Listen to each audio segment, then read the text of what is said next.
please.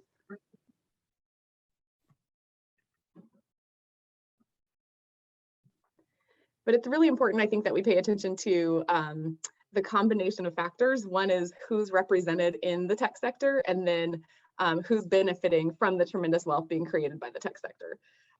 So we know that the homogeneity of the tech workforce is contributing to widening inequality. I think this is probably a familiar phenomenon for many of you all who have seen elements of gentrification as being described by this article here in Oakland.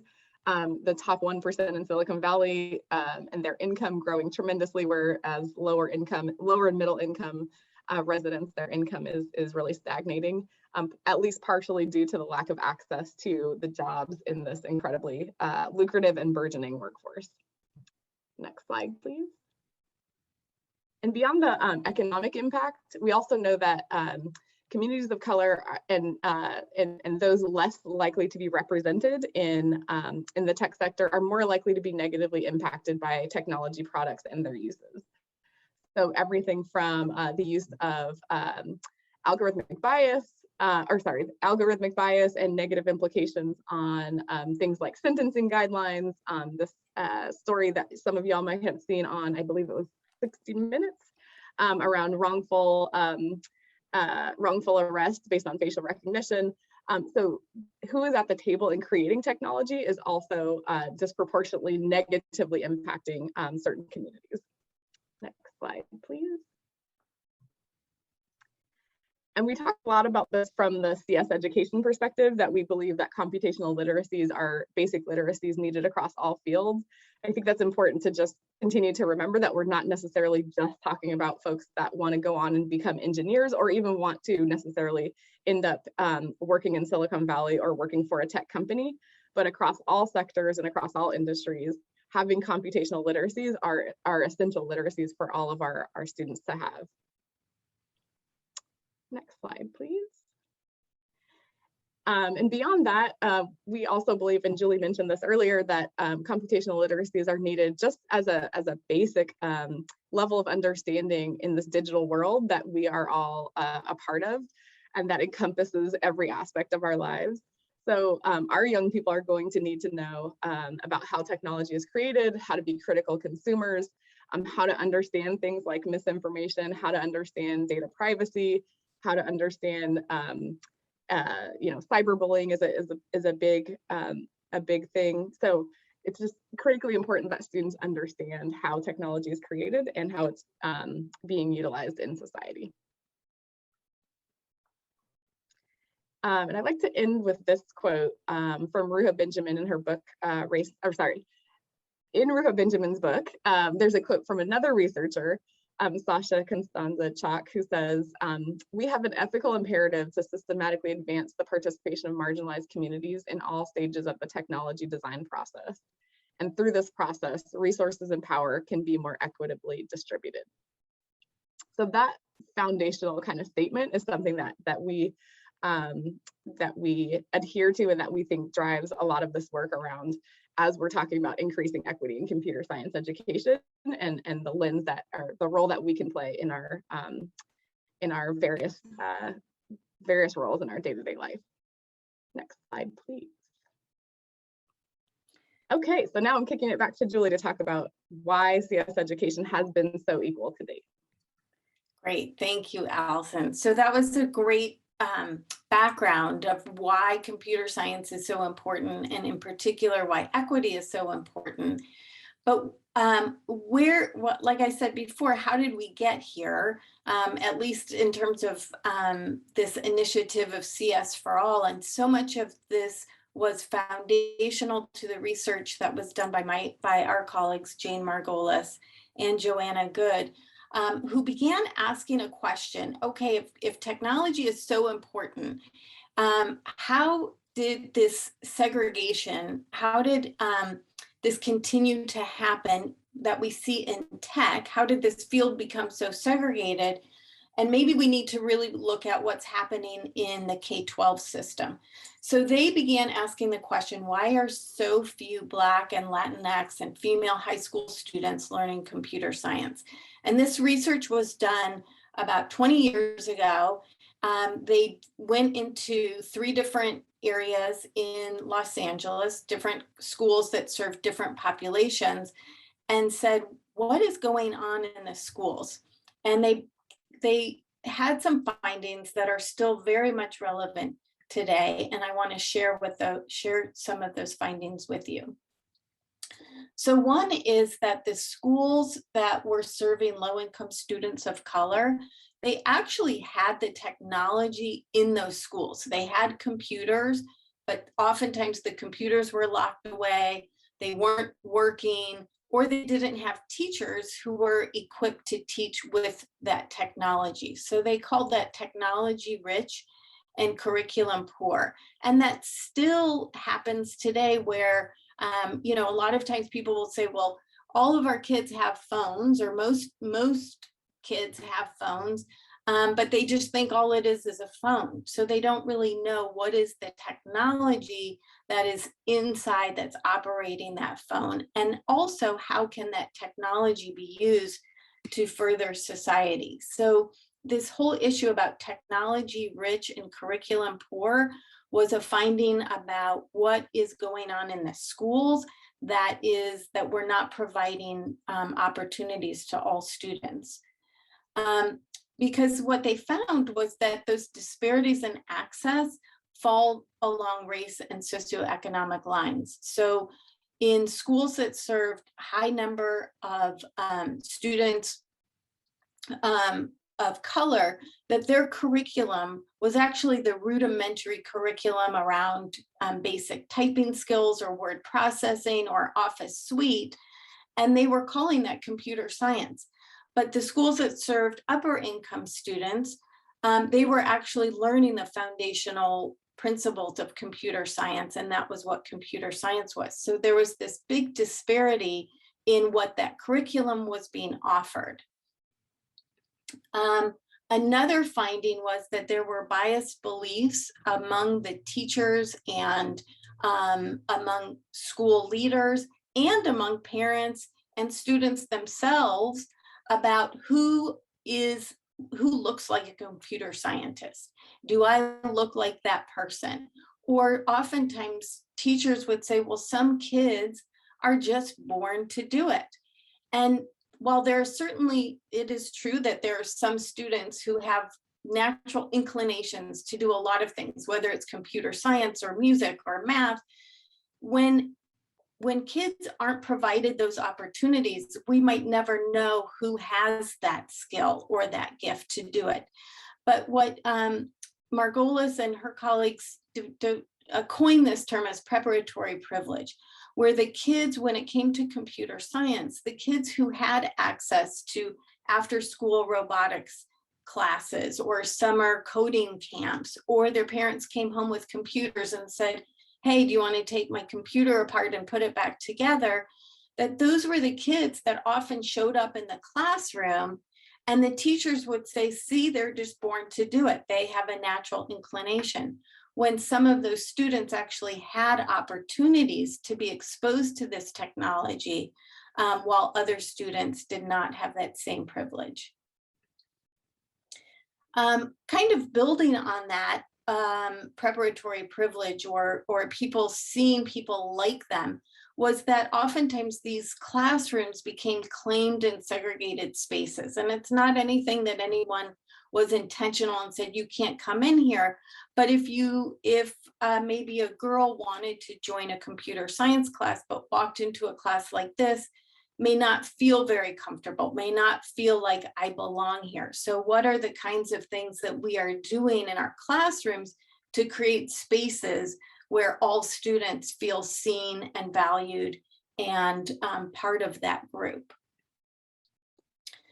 So the other piece is that they found that there were all of these different education system policies that actually undercut equity. And these are things that you will recognize whether we're talking about computer science, whether we're talking about math achievement or science, or even high school graduation or college going, that it's not that there's something wrong with the students when we're talking about equity and access, but there's also a lot that we have the power as education leaders to really interrupt what some of these policies are that inhibit equity and access to computer science. So funding is really 1, 2, and 3 in many different regions.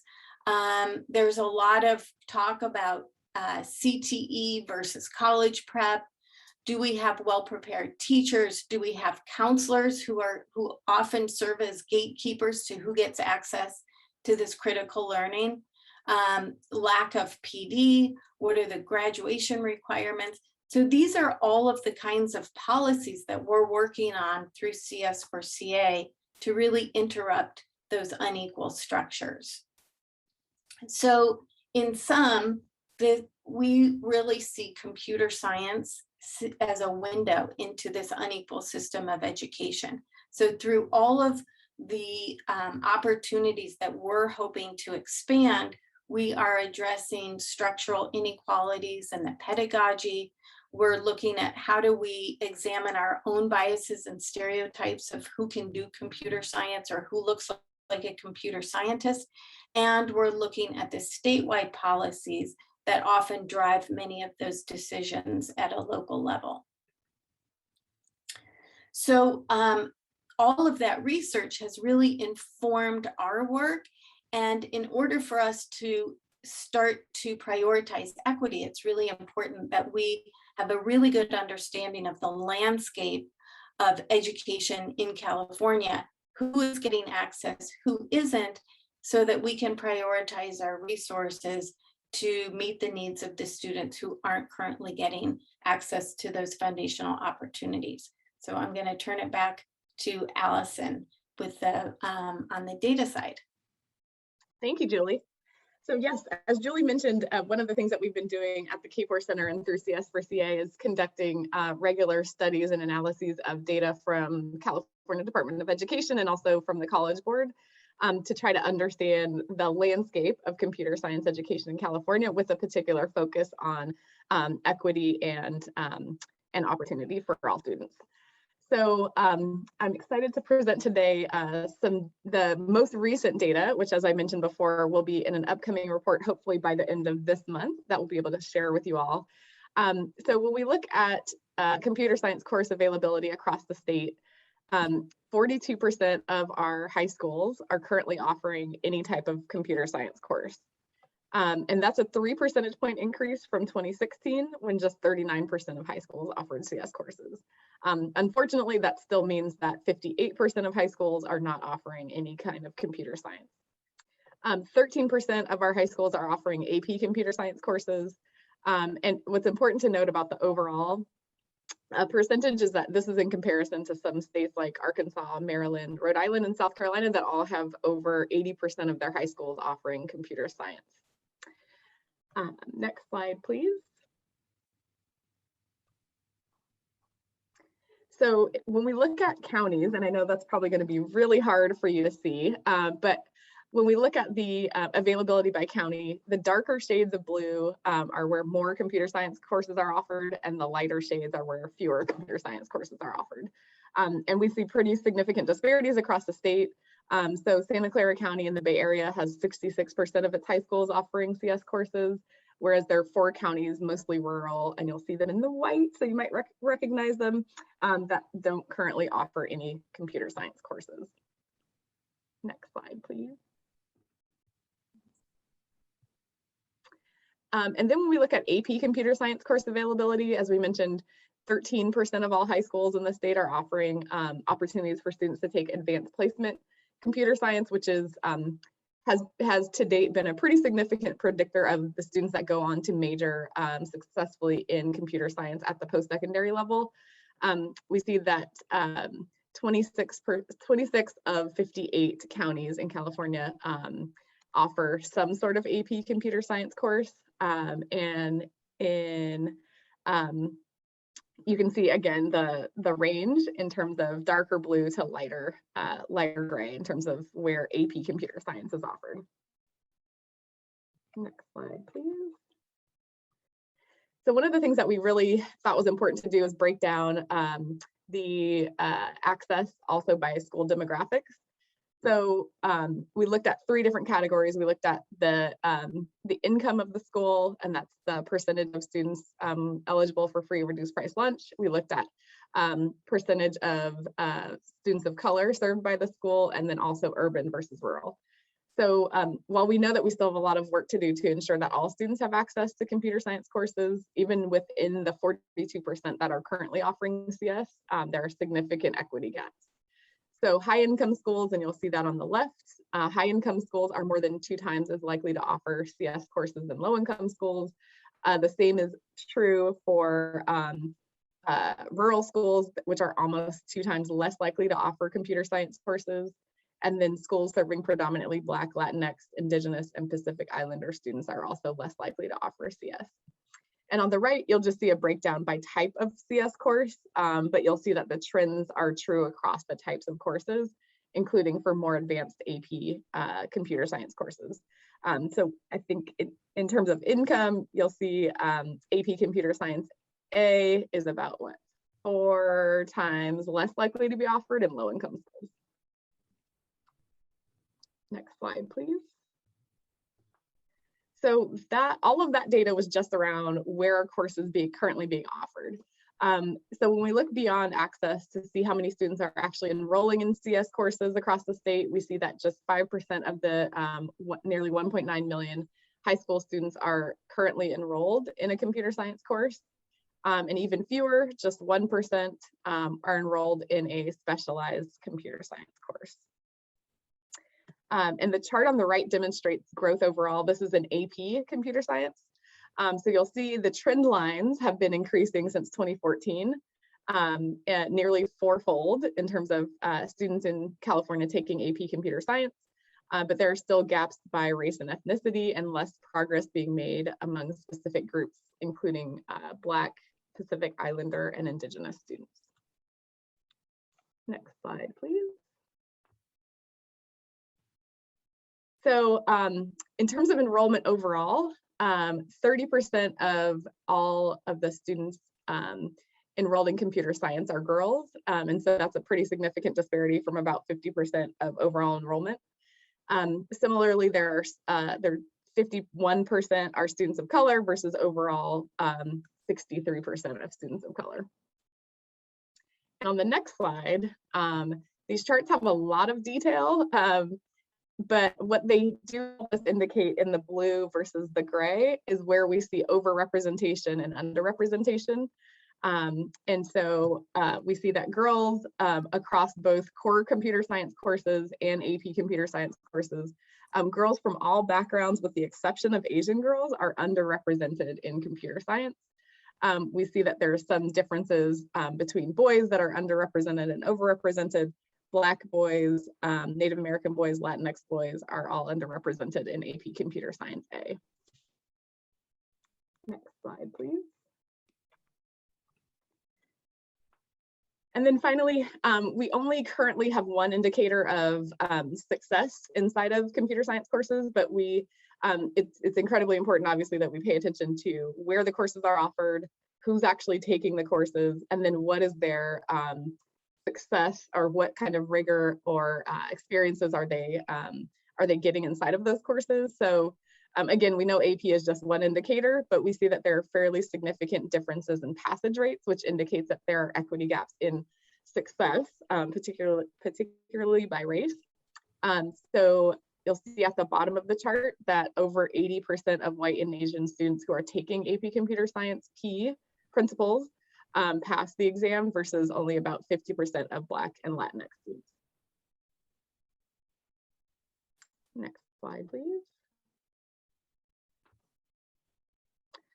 So in addition to access, enrollment, and success, we also talk a lot about what would it mean to reimagine computer science education through a racial justice and equity lens. And just want to call out that we think it's important to address racial disparities in education, to think about the actual instruction in classrooms, to invest in deep and ongoing educator preparation, to advocate for policies with intentionality, as Julie mentioned, around closing those gaps, and to center their perspectives and experiences of students as we're thinking about how to create curriculum, create engaging classrooms, and create inclusive spaces for all students. Next slide, please. Oh, I think that one's blank. Okay, sorry, the blank slide, I don't think it reloaded, but there's a picture of my nephew who's in 9th grade on his first day of school at Oakland High here in Oakland. And right next to it was a picture of Sam Berg, who leads computer science education in Oakland. So I just wanted to say, because of all of Sam's work, my nephew is now exploring computer science in his 9th grade year. And so that's exactly what we're trying to create for all of our students across California. And this is just an interactive data tool. Julie will talk a little bit more about this, but this data tool will provide you the opportunity to look more closely at the data in your region and look specifically at where equity gaps might exist so that you can factor that information into your plans for increasing access to computer science. All right, Julie, I think I'm kicking it back to you for actions. Okay, thanks, Allison. It's so helpful to see on such a granular level the disparities in access, and there's so much, while that can be really depressing, I think there's also a lot of inspiration for all of us as education leaders to say, okay, what can I do? And I think in the context that we're in, whether it's COVID or racial injustice or global warming or just getting through the day, everything feels, I don't know about you, but I know for me and many of my friends and family, just so overwhelmed by it. And it feels like there's so many moments of just throwing our hands up in the air and saying, this is way too much for me. But I think what I hope Allison and I really want to leave you with is, what can I do? And Emily, I want to thank you for starting the session out in this way of what are some specific actions that you can take where it just feels so huge, but there's actually decisions that we are making as educators where we have an opportunity to interrupt inequality in education, and specifically in computer science education. And while we might not be able to solve every problem out there that exists, there is a lot that we can do as board members, as superintendents, as leaders in our LEAs in some way or another to increase equity. So we came up with 10 for the purposes of this presentation, but there are many, many more. And the way that you can find out what the other actions that you can take is starting with number 1, and that's increasing your own awareness of CS education. And we invite you to join our network on our website at CS4CA. And that way, you don't have to always find out information, but sometimes it's really nice when it just comes to your inbox and you're just given a little reminder. What we've really been trying to do with CS4CA is highlight the good work that many county offices of education are already doing. So you'll see we do interviews with folks. We try and lift up the work of amazing teachers, of coordinators, of county offices, of districts, of how this is impacting students, what students have to say about computer science education, which is so essential that we listen to our students and hear what they have to say.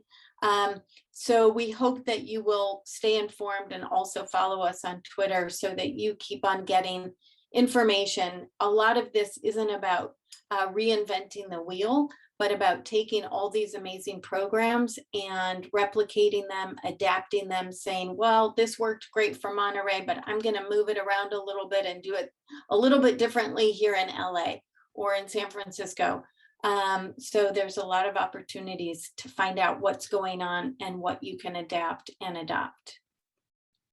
The second is, Allison showed you the data that all of that data came from this amazing data tool that Kapoor Center put together. We draw data from CDE and from other publicly available databases and try and put it into a format where you can just type in your county, your district. If you want to know a specific school, what's going on, you can find that data here and comparisons with the broader state. It's because of the data availability from CDE is sometimes a couple years behind. It's not always spot on with exactly up-to-date data for what's happening in today's moment. So we really encourage you to work with the data person in your county or in your district and say, okay, this is the data that we're getting on this data tool. Can you give me some updated data of what's going on? So that also folks know that we're holding ourselves accountable. We have these broad goals, and how are we holding ourselves accountable through the data? And so we encourage you to use our data tool and also communicate with others in your LEA about what's going on in real time in your county. So we did talk a little bit about funding. There are ways of leveraging LCAP funding to support computer science COVID recovery relief. There are many national and statewide grants. There are federal funds, there's CTE funds. We try and keep up to date on what those funding opportunities are through blog posts that we post on Medium. So again, this is something that you would get in your inbox about what are these specific examples of how do I fund computer science initiatives, what is available to me. Number 4 is identifying a CS lead in your county office of education. We have found that sometimes people just get really torn and pulled into different directions, and having someone who is responsible, who is your CS lead, can really help connect to a broader community of practice. Like within CS for CA, we have a teaching and learning working group. There is the CIS group. There is the Computer Science Teachers Association. There are a lot of ways to connect with other education leaders to find out what's going on. One that we're particularly involved in at UCLA is our Scale Research Practice Partnership, where we're working on classroom change, on providing professional learning for teachers, counselors, and administrators. We have developed an administrator workshop for folks like you, and how leadership can support sustainable implementation.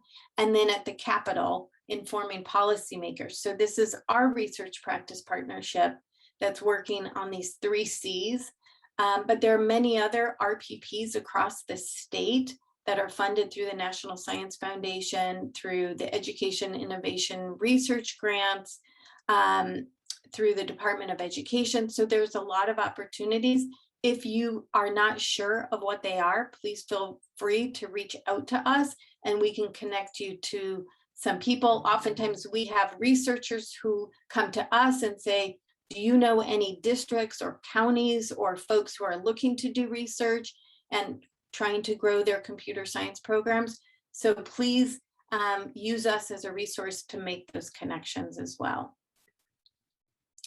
We also encourage you to connect with local industry. So not only in offering internships for your students and other workplace learning opportunities, that's another source of funding, and it's another source to lift up opportunities for your students to say, how is computer science being used in my region?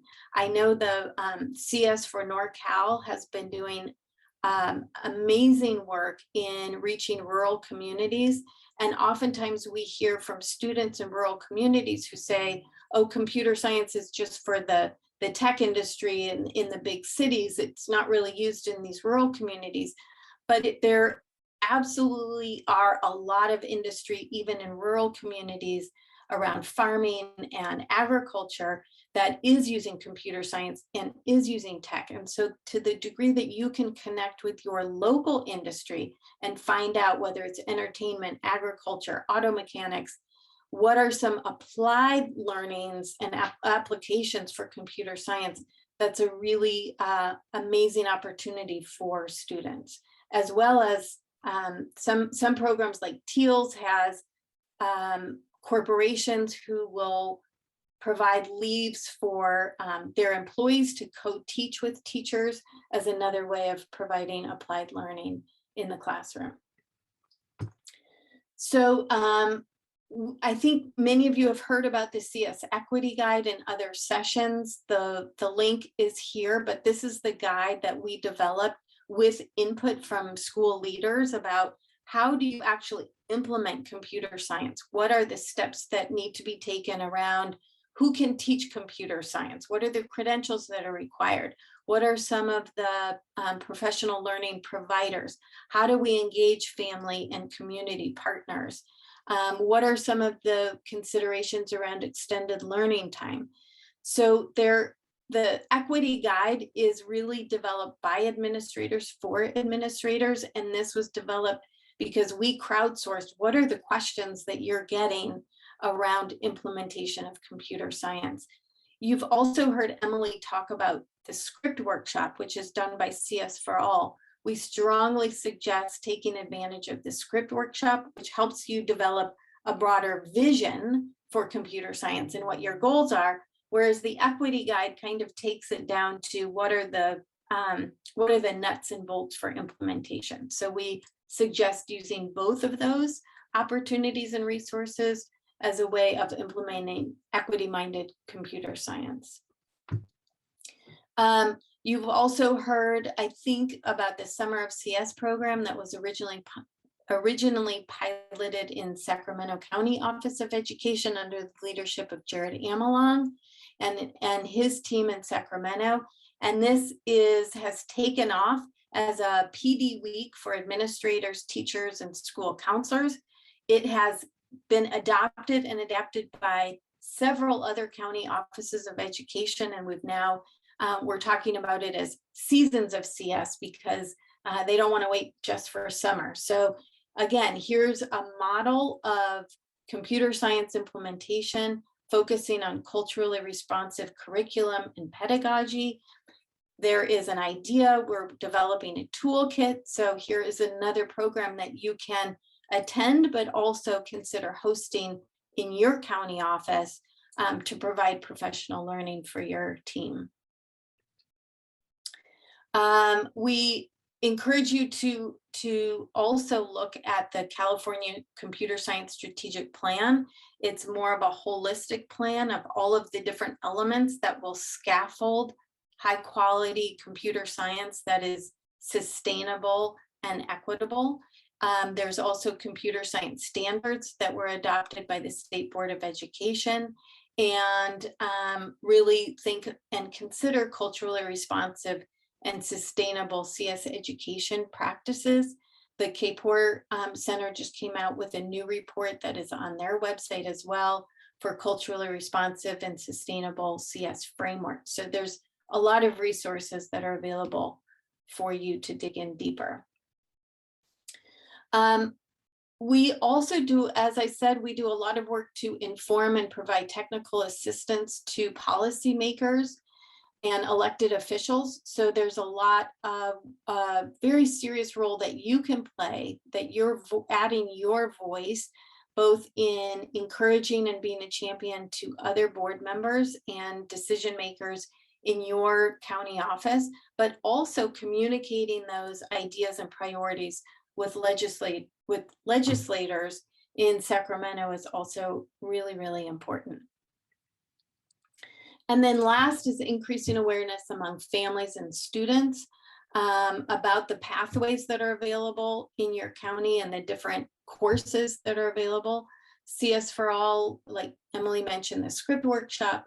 There's Family Code Night as a way of engaging multi-generational events for engaging younger students in coding and computer science.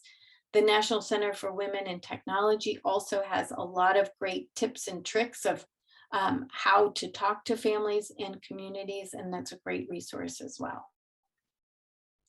So here's our 10 actions.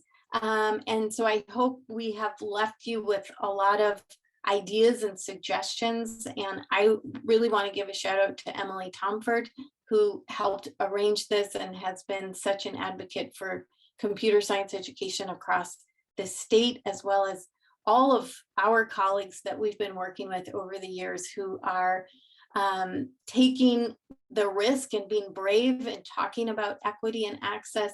And we are all testing and iterating and improving on all of these different resources. So I invite you to share in that enthusiasm and excitement, and really think about the power and agency that you all have as education leaders to interrupt inequality and provide access and equity for all kids in computer science. And with that, I thank you. Here is our contact information. And I think I'm turning it over to Emily right now. Is that right? Yes, thank you so much. Thank you, Dr. Flapan and Dr. Scott, for being here. This was a wonderful presentation. Let's give them a round of applause again. I don't know if they heard all of it. Thank you.